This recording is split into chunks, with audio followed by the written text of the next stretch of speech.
Hey guys, what's up? Today we are talking about Samsung. Yesterday I uploaded a video in which I said that Samsung might considering to changing the naming schemes of its S series branding. But after my upload, new report says that the story has been updated to reflect the correct source of this news. The information doesn't seem to come from any actual source in Korea, so they recommend not taking this too seriously at this point. In fact, another news said at that time that Galaxy S10 will be called Galaxy X and the S10 Plus will be called Galaxy X Plus, and the foldable phone, which is actual Galaxy X, will be called Galaxy X Foldable. So here are some conclusion that what Galaxy X or what Galaxy S10. So make sure to subscribe to clear the doubts, to clear the confusion of this S series branding.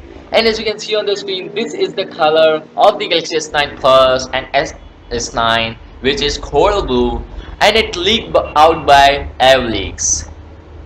So yeah, make sure to subscribe for the upcoming daily tech videos and also clear the doubts of its S series branding. And I'll catch you guys next one. See you soon.